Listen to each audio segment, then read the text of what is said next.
Hello, thank you so much for having me today, and thank you so much for being awake.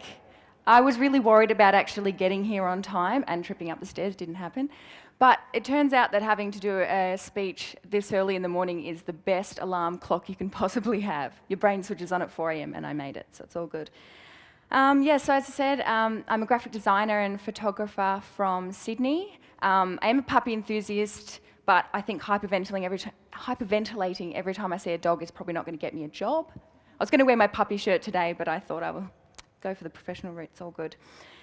So when I first heard the theme Forever Young, it transported me back to a particular moment in my teenage years. Slide.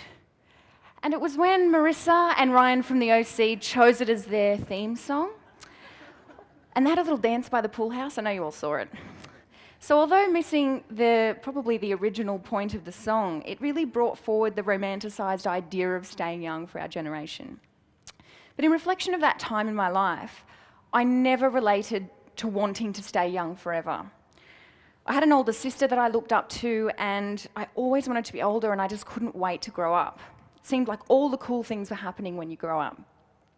But having just graduated from uni and being punched in the face by real life, I kind of relate to the sentiment all of a sudden. To me, the alluring nature of being young is not about age, though. It's about perception and mindset. When you're young, you're not afraid to take risks. You launch yourself into new challenges and into learning new skills without a second thought. And until external influences take hold, you're relatively open-minded about the possibilities. And you're not afraid to be a bit indecisive or to fail because you have a safety net that will catch you. Oh, I went really far ahead, sorry. Oh, you've just had a whole range of emotions I haven't got to yet. This is the safety net that will catch you when you're young.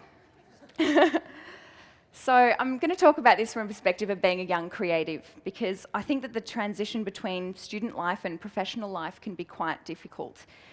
We're working in a field where, regardless of your qualifications, you're constantly being asked to prove yourself and justify everything you do.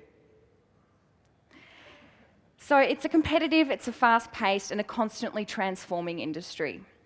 So when you finish, you're faced with that initial dilemma of needing experience to get a job, but needing a job to get experience. Handy diagram that makes sense now, right? So if you aren't able to utilise the right opportunities, learn the right skills, or meet the right people, it can not only be difficult to find a job, but to find yourself a career that feeds your soul. So when I was starting my final year of uni last year, I was really struggling to figure out what on earth I was going to pursue for my major project. I felt like this was the most important decision in my entire life, and it was going to shape every single thing that happened in my career. But I was faced with this constant internal monologue and battle with all of these questions and worries about how I was actually going to create the impression that I wanted with this project and how it was going to land me my dream job straight up. But then it occurred to me, well, why don't I actually tackle these worries? Why don't I work on something to help young creatives with this transition? My solution was Kaleido. Oh man, that's me having no idea what I want to do about my major project. I'm not pressing the buttons hard enough. There we go. So my solution was Kaleido. It's a publication that aims to, it keeps going forward. Is that like on a timer or something? There we go.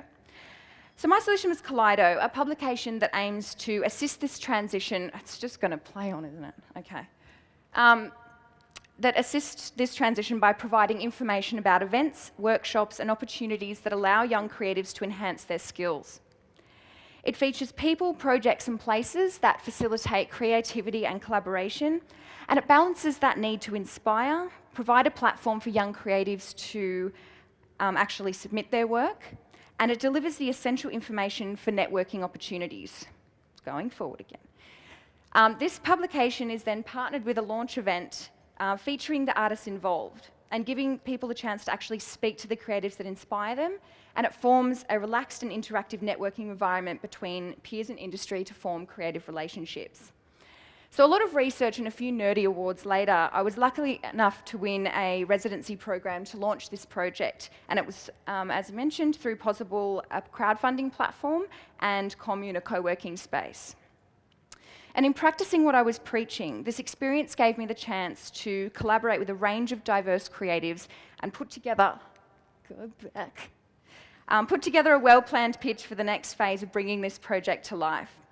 When I started, I didn't truly have a grasp on the business side of things. When the project was going through, it really kick-started a range of new skills and collaborative opportunities to work with people who have skills that complement my own, like business strategists, PR, social media gurus.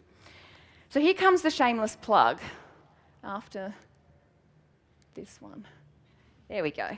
So if you are as passionate as me about creating a more connected and creative Sydney, you can check out the possible campaign that I have launched since. The website is there. You can pledge if you want to get involved. There are 9 days left, and there's a dorky video of me on the page, so I encourage you to watch it. If that's not enough, there's also a really cute bunny, so get on it. The publications format is designed to be affordable and accessible for the target audience if produced at a larger print run. So just by pre-ordering issue 1 or tickets to the launch event, or there's some great original artworks or sponsorship opportunities, all that funding goes towards a widespread distribution of this publication and the launch event in Sydney. So I just wanted to finish up with a bit of a message about what the best thing is about working on this project, what it's been for me. And that's really been delving back into those feelings and that mindset of being young. In fostering this extended creative network of people around me, I'm no longer afraid to take the risk. I'm not afraid to fail because I know that I'm learning new skills faster than I ever have before. I'm open-minded about the possibilities and the changes in direction because I've reinstated my safety net. I was going to Photoshop my face on the baby there, but I just thought it would be a bit weird. So there is a network around me now full of talented, generous, creative minds with complementary skills and passions that are really willing to be involved. So I think that we all need to take opportunities to encourage programs, events, and opportunities that allow us to form the creative Sydney that we deserve.